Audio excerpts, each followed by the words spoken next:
Le projet Virtrac concerne l'incrustation de personnages réels dans des studios virtuels. On voit de plus en plus de présentateurs qui apparaissent dans un univers un peu étrange, qui n'existe pas vraiment. Donc tout ça se passe dans un studio Blue Key ou Chroma Key comme ici en fait, avec un fond bleu ou vert. La silhouette des personnes est extraite et ensuite elle est introduite dans un univers virtuel. Donc comment est-ce qu'il va être inséré dans ce studio virtuel? On va poser une plaque qui est une espèce de carré bidimensionnel mais qui se situe dans le monde tridimensionnel, le monde virtuel. On va projeter sur cette plaque la silhouette découpée du présentateur. Et puis, cette plaque aura un axe de rotation. Et cet axe de rotation-là, on fera en sorte qu'il suive le présentateur. Donc, si à un moment la caméra tourne autour du présentateur, le présentateur va continuer à regarder la caméra, même si la caméra tourne, et ce sera fait de manière naturelle. Si on ne fait pas cette correction-là, ce qui peut se passer, c'est que si le présentateur s'éloigne du centre de la plaque, et qu'on tourne autour de lui, finalement, il va glisser.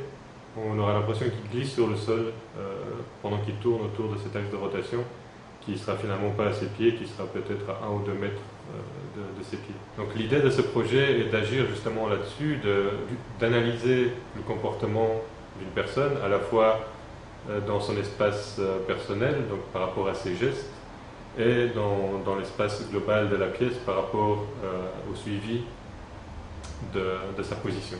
Plus techniquement, on a utilisé trois approches. Une approche avec une caméra bidimensionnelle, avec une caméra normale qui regarde la personne de face.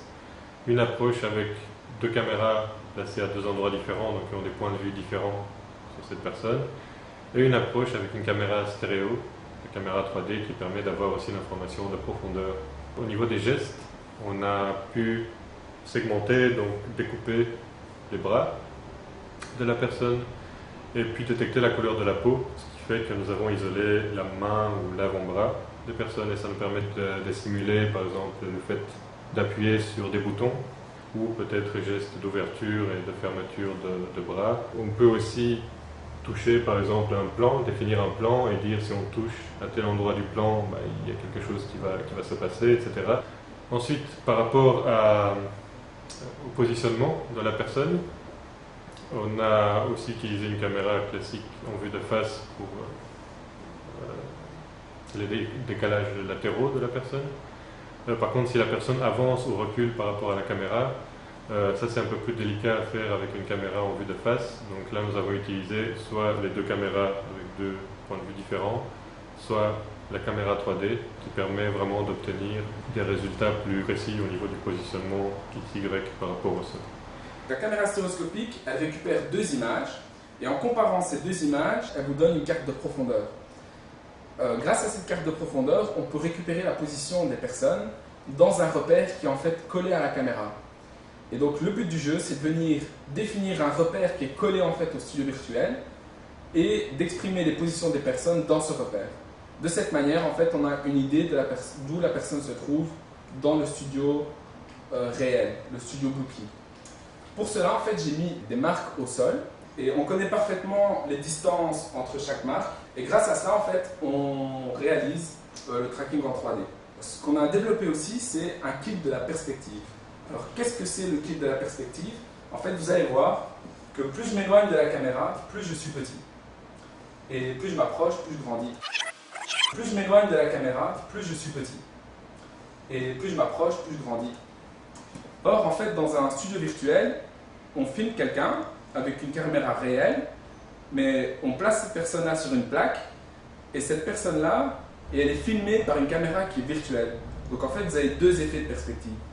Donc nous, le but du jeu, ça a été d'éliminer la perspective créée par la caméra réelle, et que la perspective soit générée uniquement par la caméra qui est virtuelle.